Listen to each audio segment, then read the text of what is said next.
तुमने कभी ऐसा समय महसूस किया है जब सब कुछ टूट रहा था, जब तुम्हें लग रहा था कि अब शायद कुछ नहीं बचा, कोई रास्ता नहीं, और फिर उसी अंधेरे में कहीं एक रोशनी की किरण दिखी और वहीं से शुरू हुई एक नई लड़ाई और एक नई जीत।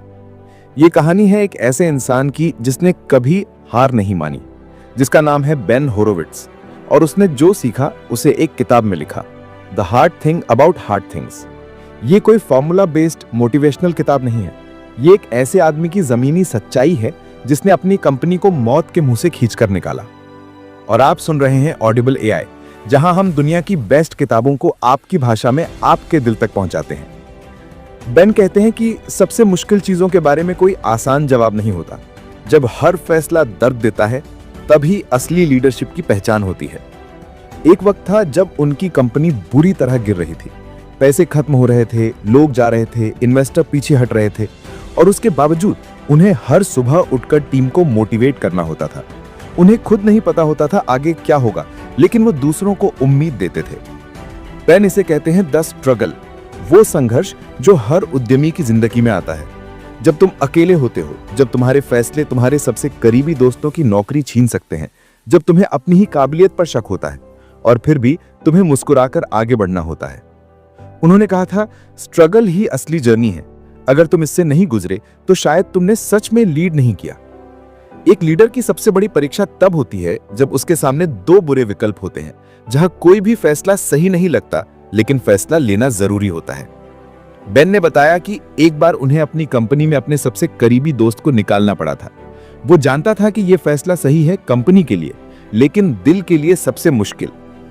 उन्हें बार बार ऐसे मोमेंट्स का सामना करना पड़ा जहां हर तरफ से सिर्फ प्रेशर था, मार्केट का, इन्वेस्टर्स का, टीम का और खुद के मन का। लेकिन फिर भी उन्होंने हार नहीं मानी। उनकी कंपनी का नाम था लाउड क्लाउड। जब लगा कि अब कुछ नहीं हो सकता, उन्होंने उसे पूरी तरह बदल डाला और बना दिया ऑप्सवेयर। वही कंपनी बाद में एचपी ने $1.6 बिलियन में खरीदी। उन्होंने बार बार बताया कि सीईओ बनना ग्लैमरस नहीं होता, ये एक बहुत ही अकेली भारी जिम्मेदारी होती है, जहां तुम सबके लिए स्ट्रांग बनते हो लेकिन खुद अंदर से टूटे हुए होते हो। और यही समय होता है जब तुम्हारी लीडरशिप सच में चमकती है। अब जरा रुककर एक जरूरी बात, अगर आपने अभी तक ऑडिबल एआई को सब्सक्राइब नहीं किया है तो अभी कर लीजिए। हम हर दिन आपके लिए ऐसी कहानियां, ऐसी किताबें लाते हैं जो आपको सोचने पर मजबूर कर देती हैं। हो सकता है आज जो आपने सुना वो किसी और की जिंदगी बदल दे, सिर्फ एक शेयर से। चलो अब वापस लौटते हैं कहानी की उस गहराई में। बेन ने यह भी बताया कि ग्रेट कंपनी बनाने के लिए ग्रेट आइडियाज की जरूरत नहीं होती, बल्कि ग्रेट लोगों की जरूरत होती है। सच्चे, मेहनती, भरोसेमंद लोग, और ये लाना सीईओ की जिम्मेदारी होती है। कभी कभी किसी गलत इंसान को निकालना भी लीडरशिप का हिस्सा होता है। ये फैसले भले ही असहज हों, लेकिन कंपनी की संस्कृति बचाने के लिए जरूरी होते हैं। फीडबैक देना भी एक कला है। एक अच्छा लीडर ऐसा फीडबैक देता है जिससे इंसान टूटे नहीं बल्कि और मजबूत बने। बेन मानते थे कि अगर टीम को भरोसा हो कि आप उनके भले के लिए बोल रहे हो तो वो आपकी बात मानेगी। और हाँ, जब तुम्हें सबसे ज्यादा डर लगता है, वहीं से अक्सर तुम्हारा असली साहस बाहर आता है। एक और बात जो उन्होंने कही वो हमेशा याद रखनी चाहिए, एक लीडर को सब जवाब पता नहीं होते।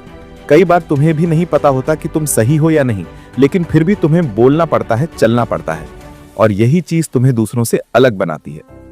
उनकी जिंदगी का हर हिस्सा ये बताता है कि सफलता सिर्फ उन लोगों को मिलती है जो मुश्किलों से भागते नहीं हैं, बल्कि सीधे उन्हें फेस करते हैं। अगर तुम एक एंटरप्रेन्योर हो, एक स्टार्टअप चला रहे हो, या जिंदगी में किसी कठिन मोड़ पर खड़े हो, तो ये किताब तुम्हारे लिए है, क्योंकि ये तुम्हें बताती है कि हार मानना कोई ऑप्शन नहीं है। जैसे बेन ने कहा, there is no secret, there is only hard work, smart decisions and the will to fight. यही था the hard thing about hard things का असली सार। एक ऐसी कहानी जो हर उस इंसान के लिए है जो अपनी जिंदगी को खुद बनाना चाहता है। आप सुन रहे थे ऑडिबल एआई पर। अगर ये एपिसोड अच्छा लगा तो सब्सक्राइब करना मत भूलिए। हम फिर मिलेंगे एक नई किताब, एक नई सोच और एक नई शुरुआत के साथ। सुनते रहिए, सीखते रहिए और सबसे जरूरी, आगे बढ़ते रहिए।